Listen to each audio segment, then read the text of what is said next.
The impossible carpeting, and what exactly is the impossible carpeting when it comes under the context of auto detailing? So carpeting, the impossible carpeting, you will find in entry-level cars, but the problem is car manufacturers are coming out with cars, and because of market competition, they need to source their materials and their products with people that can produce for cheaper and more cost-effective processes, and that's where carpeting comes in. So today in these entry-level low-budget cars, we don't really have carpeting. It's not the traditional carpeting. Here we have some props. Traditional carpeting is like this brush. We have individual fibers that stick up like this. Now, this is the good news, but this type of carpeting has individual fibers. So when debris gets down into those fibers, it is easy for it to dislodge, or it is easier for you to dislodge it and vacuum it up.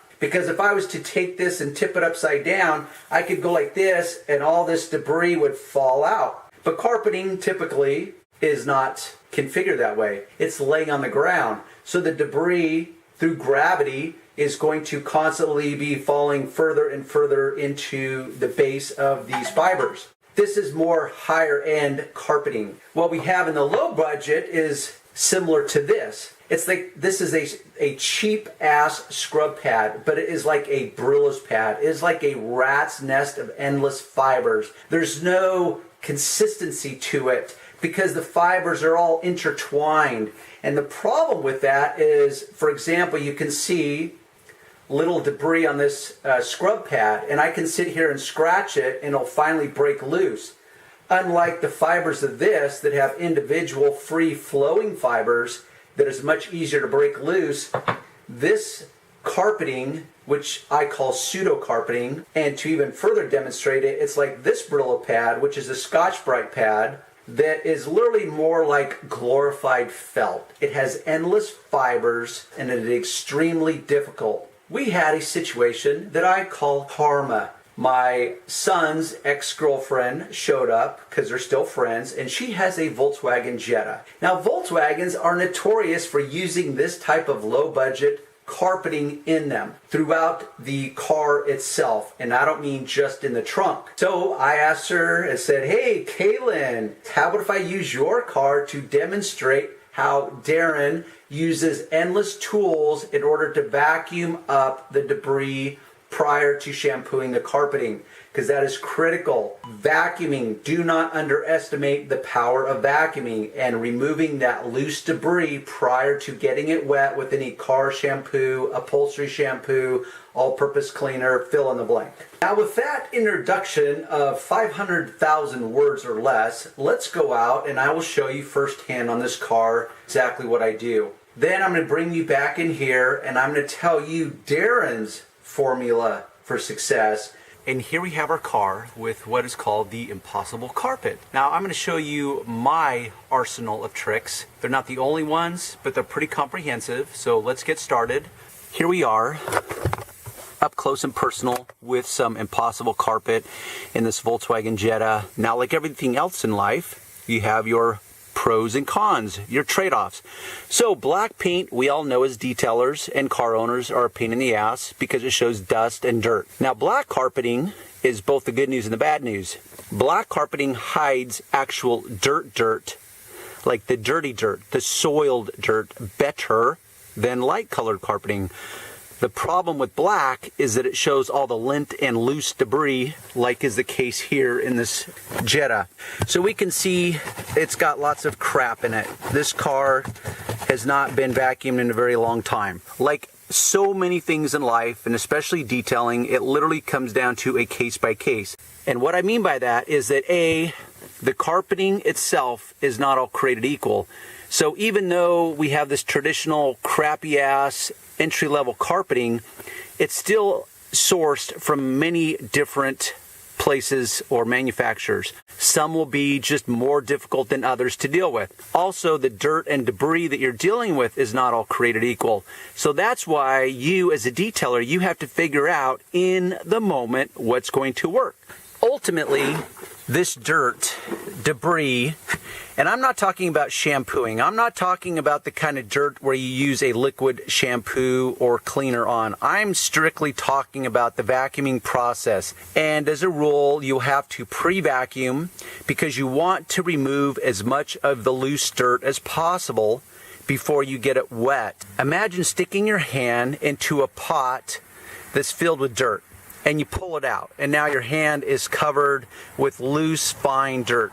And then you immediately begin to saturate it with a cleaner and you scrub it. All that dirt becomes this mucky, muddy mess. But what if you were to brush off your hand and remove as much of that loose material first before getting it wet? Well, the same concept applies to the carpeting. You really want to thoroughly vacuum it first before you get it wet with any cleaner. And here's my traditional vacuum hose. Is not going to be effective for reasons that I've already explained. It's only going to do so much. I have endless types of brushes that I will use. Now, this dirt and debris is only going to get out in one of two ways. Sometimes you will have to use both ways. You can either blow it out or you can either suck it out. Now, to blow it out, you can use compressed air. This is one of the uses of the Tornador because it's got this revolving tip to it that literally breaks up those fibers. As it shoots that compressed air through this nozzle, it spins this at a high RPM rate, and it will literally loosen up those fibers and break free the debris so that you can then vacuum it up. Now, the problem with using compressed air, because I could attach this to this nozzle, and it creates a very direct, refined nozzle of compressed air that's very effective at breaking loose the dirt from the fibers. The problem with that, though, is that it now sends that debris and dirt flying all over the place. So that's the trade-off. And sometimes you just got to do both. So I prefer, as a rule, to vacuum it up because it sucks up the debris at the same time. And that's where you have to just use endless types of brushes in order to do the trick. So as I'm vacuuming, I will simply pick my brush of choice. And really the brush is just predicated on the stiffness, the dimensions of it, how tight of an area I'm working in. Because when it comes to a car, there's endless crevices, there's endless tight spot, there's endless compartments that you've got to be able to clean as a detailer. And that's what makes detailing so difficult, and that's what is detailing. It really is all about the details. So this is why I have so many brushes in my little, what I call my interior detailing caddy, and I'm constantly looking for places for new brushes. This is my latest brush. It's got this little tight wedge, and it's got these little tight, stiff nylon bristles to it. And then on the opposite end, it's got some longer, wider, just as stiff, but because they're longer, they become a little more flexible. So I'm forever looking for that perfect tool because having a complete, comprehensive toolbox will make you a better mechanic. In this case, a better detailer. And with that said, in case you don't have the luxury of having compressed air with a nice air compressor mounted to your mobile operation or a fixed location, you can go with what I call the cheap man's version of compressed air, which is electrical air in the form of a leaf blower. This happens to be rated at like 220 miles per hour. I'm a little suspect of that, but that's what the packaging says, so it must be true, right? Point is this is very effective. It's very user-friendly. I don't have to start up a compressor or anything else. Simply a power source, plug it in, and now I have compressed air.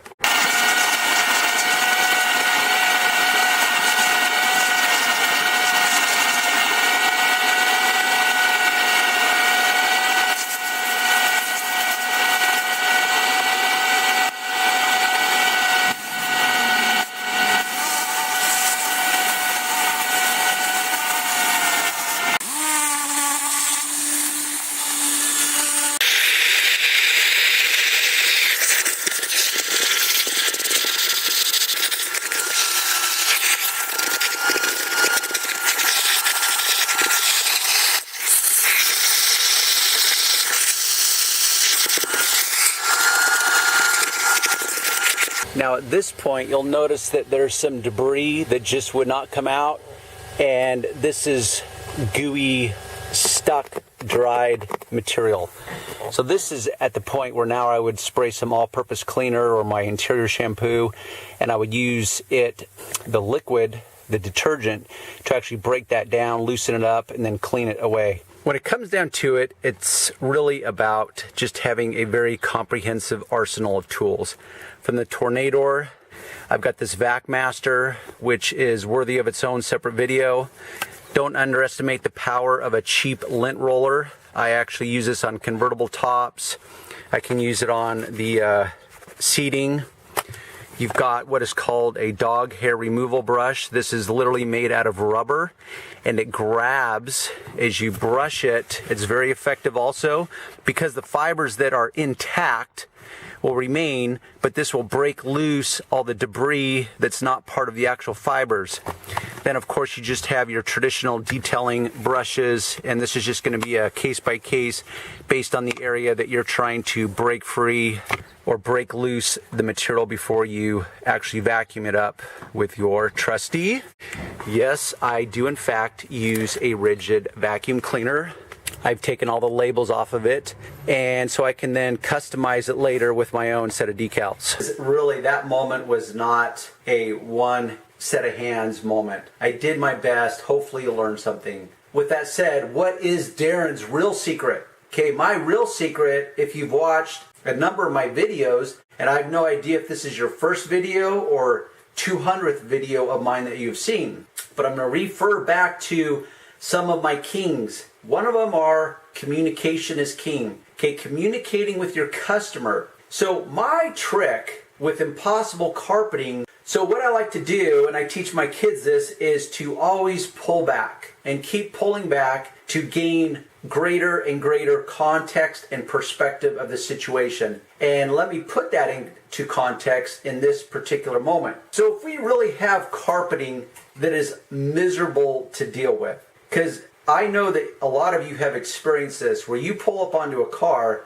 and you look at just the carpeting alone, and you, in your head, there's this ripple effect, a domino effect, where suddenly you go, oh my gosh, this is going to take me literally 3 hours to get this carpeting perfect. Okay, how realistic is that? I mean, you know the endless things that you've got to do to perform a complete detail in a car. And now you're literally going to spend 3 hours just vacuuming the car? Okay, it's just unrealistic. So you have to understand a few things. One of the key things is understanding your audience. So if your audience is driving what I consider an entry-level car, then chances are if they had more money, more disposable income, they likely would be driving a more expensive car, and therefore you would not be dealing with the impossible carpet. So if you're dealing with that type of person, you need to be able to respond in like or appropriately, which means that your prices are going to have to be adjusted. Chances are your prices are already adjusted accordingly,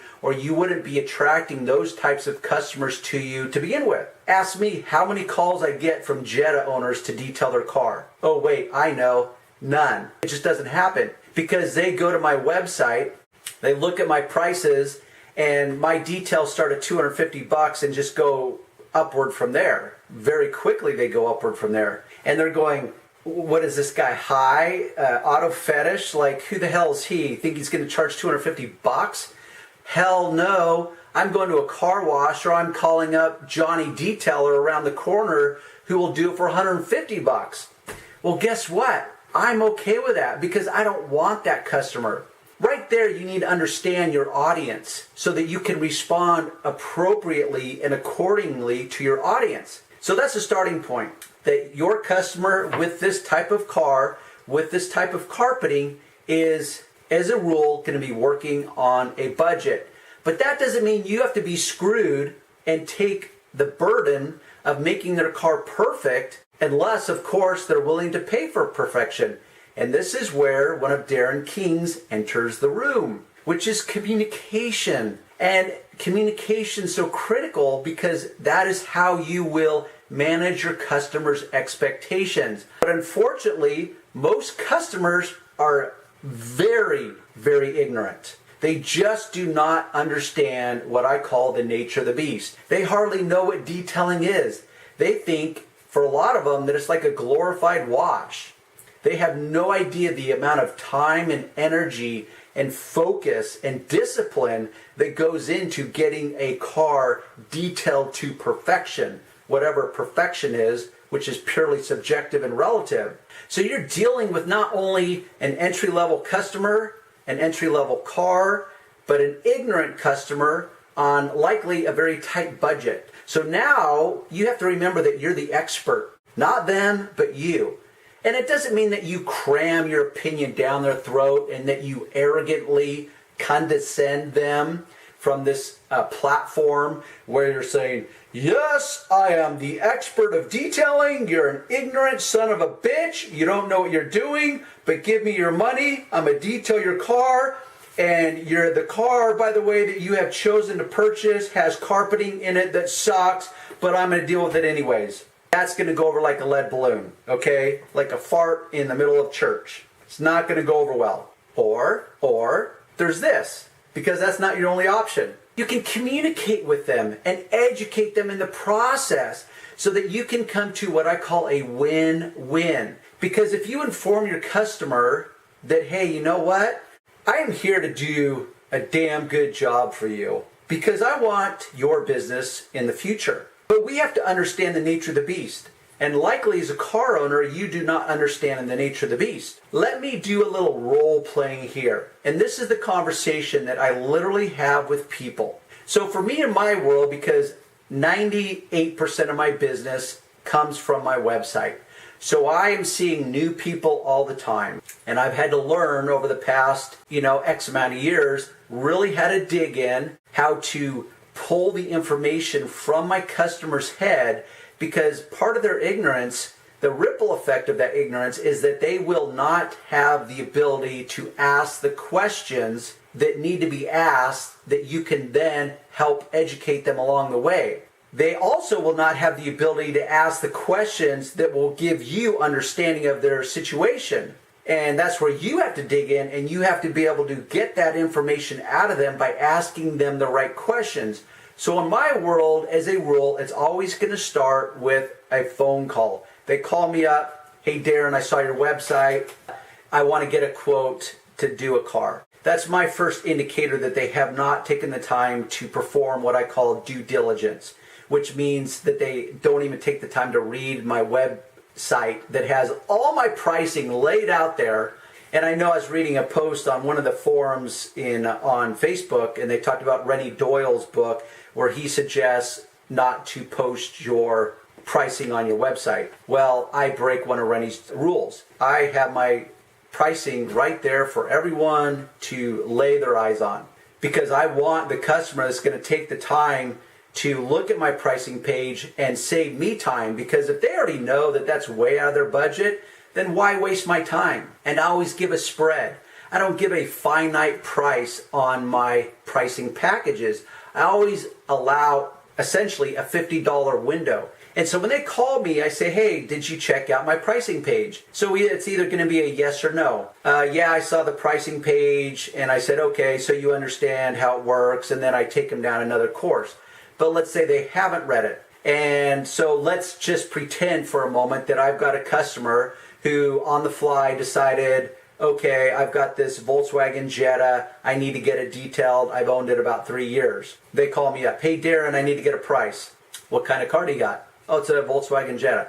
What year is it? Well, it's a 2011. Okay, how many miles are actually on that car? Well, I have about 52,000 miles on it. Okay, have you ever had it detailed before? No, I haven't. What are you doing for maintenance right now? In other words, where are you having it washed? Oh, I take it to a local car wash.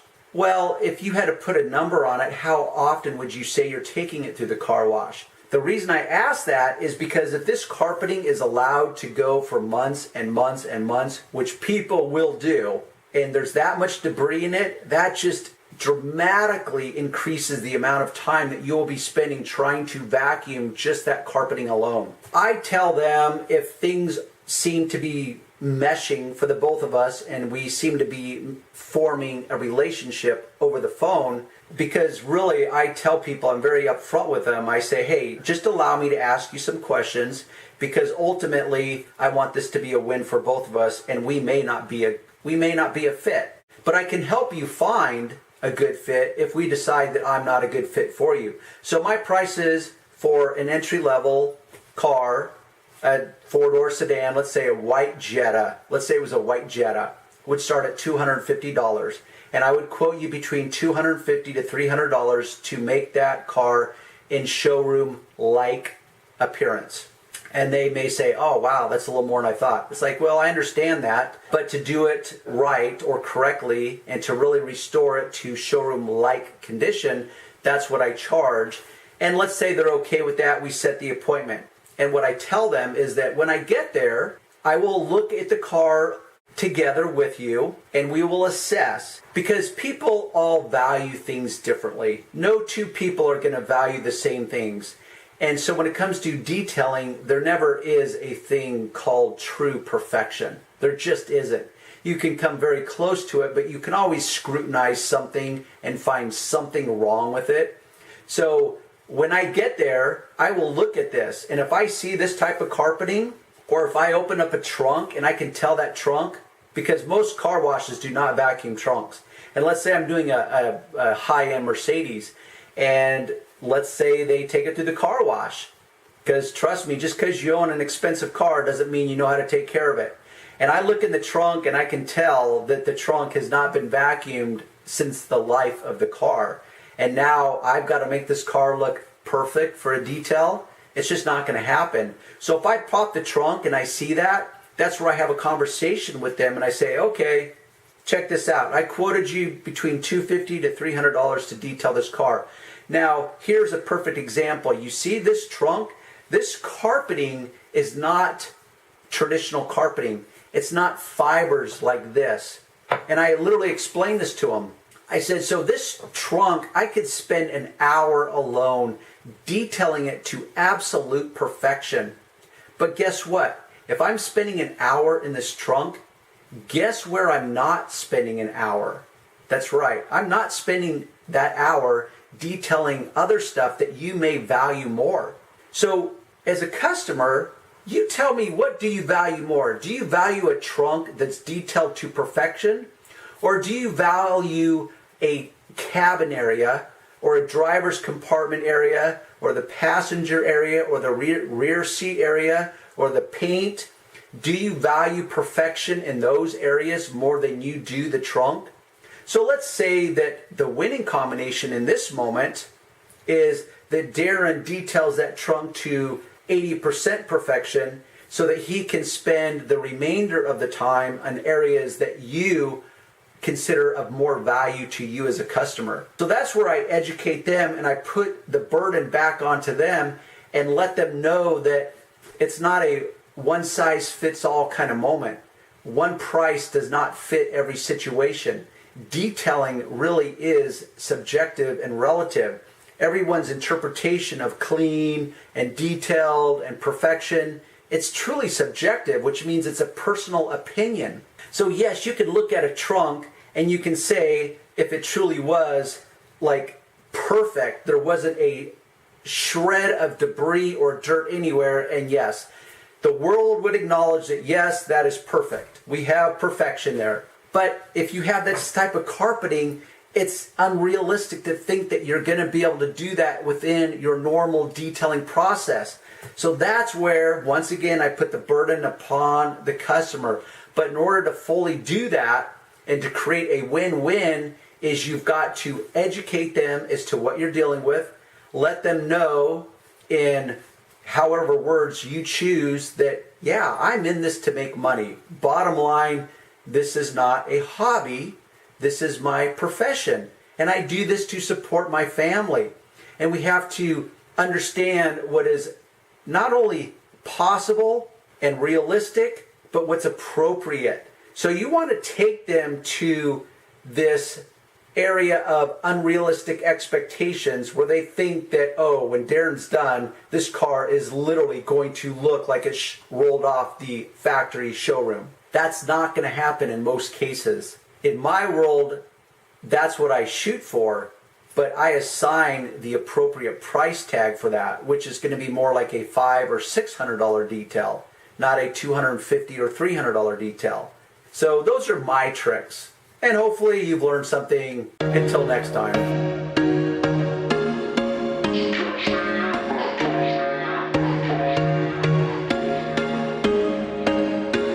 There was once a day that I would pray for you. I'd go and misbehave just so you'd notice too. Sneaking looks up and down from across the room.